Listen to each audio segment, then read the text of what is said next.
Passionnés et créateurs, bonjour à vous. Nous nous retrouvons aujourd'hui pour une mousse au chocolat au robot Kenwood. Passons de suite aux ingrédients et à la préparation. Pour cette mousse version Cooking Chef Gourmet, il vous faudra 6 œufs, 40 g de sucre en poudre, 200 g de chocolat noir dessert avec minimum 50% de cacao. Passons de suite à la préparation. Nous allons donc réaliser aujourd'hui les mousses au chocolat avec le Cooking Chef Gourmet. Alors, deux petites choses sur les ingrédients. Pour le chocolat noir dessert, bon là c'est du Nestlé, je ne veux pas spécialement en faire la promo, mais prenez surtout avec minimum 50% de cacao. Vous voyez ici on est à 52. Alors que ce soit Nestlé ou une autre marque ou pas de marque d'ailleurs dans les discounts. Donc je vous remontre. En principe c'est marqué quelque part sur le paquet le pourcentage de cacao. Donc c'est une recette, hein, vous voyez, avec 3 ingrédients, il n'y a pas grand chose. Le batter souple, ça va être pour faire fondre le chocolat. Le fouet pour monter les blancs en neige. Le couvercle anti-condensation, surtout à ne pas oublier puisqu'il y a de la température, sinon votre chocolat ne va pas fondre.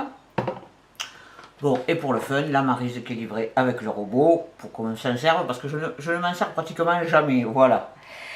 Donc, un autre petit détail au niveau de la recette, là je vais vous faire toute la recette au Kenwood, parce que nous avons eu des commentaires comme quoi le chocolat ne fondait pas. Donc on va essayer ça, on va voir si ça fonctionne. Maintenant quand je fais des mousses au chocolat, étant donné que j'ai un micro-ondes, le chocolat je le fais fondre au micro-ondes. Ça évite de nettoyer le bol une fois que votre chocolat est fondu, de le refroidir naturellement pour monter vos blancs.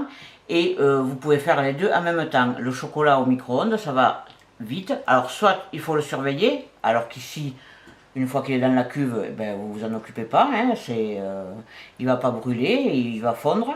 Mais bon, voilà, c'est quand même un peu long comme manipulation, je trouve, pour de simples mousses au chocolat. Qui sont quand même, qui est une des recettes les plus simples à faire. Voilà, donc c'est parti. Donc toujours pareil, même principe, étant donné que le robot est sur ce plan de travail, les petites mains que vous allez voir ne seront pas les miennes. Mais ça n'empêche pas, on va faire la recette quand même. Donc c'est une recette que nous avons prise sur ce livre. Hein, voilà. Alors sur le livre, ils vous disent effectivement séparer les blancs des jaunes. Mais bon, on va commencer par casser le chocolat et le mettre à fondre, parce que de toute façon, après, le temps que lui, il fondra, on aura largement le temps de séparer les blancs des jaunes. Donc, on commence par couper le chocolat en morceaux. Vous savez, les petites recettes à l'intérieur de l'emballage du chocolat. Que ce soit au robot ou au micro-ondes, c'est toujours le même principe, hein, vous coupez. Par contre, vous me fiez, parce qu'au micro-ondes, le chocolat va fondre tout en gardant la forme. Donc de temps en temps, avec un fouet ou une cuillère, vous touchez pour voir s'il n'est pas fondu quand même. On peut le mettre demi-heure alors qu'il a gardé la même forme. Là, on vide dans le bol. Et là, nous allons le mettre à fondre. Donc il n'y a pas de minutage hein, pour faire fondre le chocolat. Donc vous surveillez, dès qu'il est fondu, vous arrêtez. Donc vous réglez la température à 55 degrés. Vous validez. Voilà.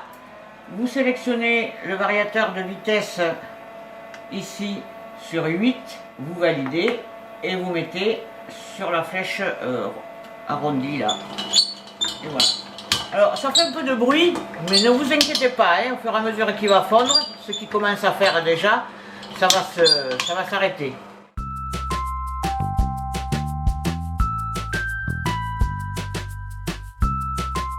Donc pendant que le chocolat fond, comme je vous ai expliqué, je sépare les blancs des jaunes.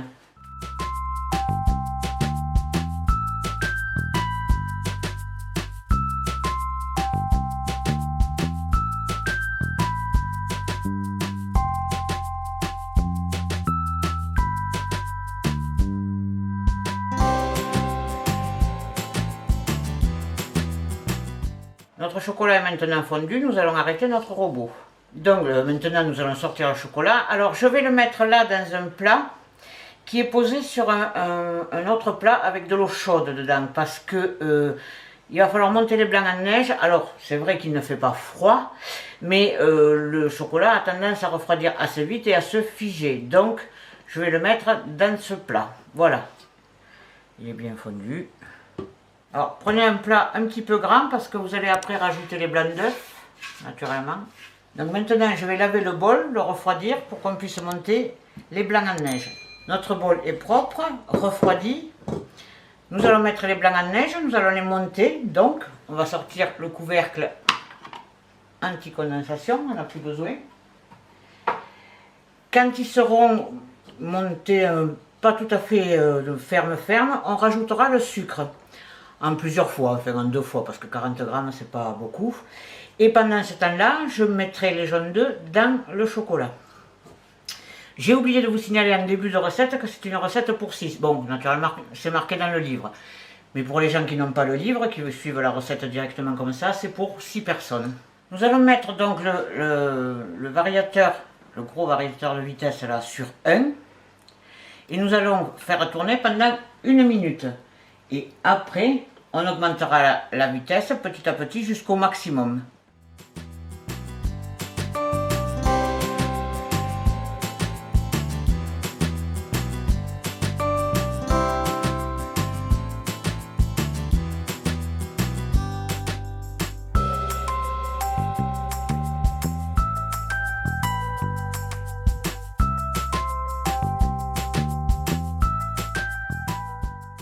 Voilà, vos blancs sont montés. Alors, ne les montez pas de trop, sinon ils vont retomber, hein. Ils vont se redevenir liquides.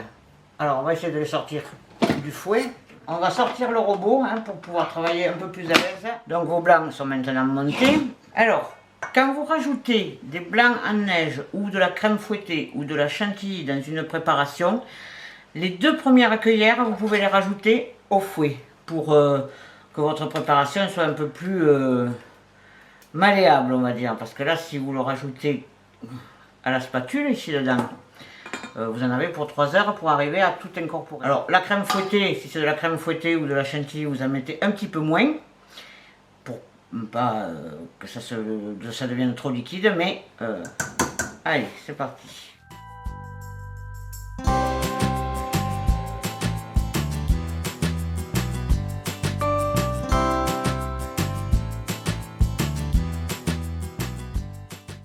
Maintenant, vous récupérez le plus de chocolat sur le fouet et on va rajouter le blanc et donc l'incorporer à la mousse en soulevant la masse, comme vous pouvez le voir souvent, c'est-à-dire en soulevant la masse. Alors, naturellement, là, il faut s'armer de patience parce que c'est un peu long.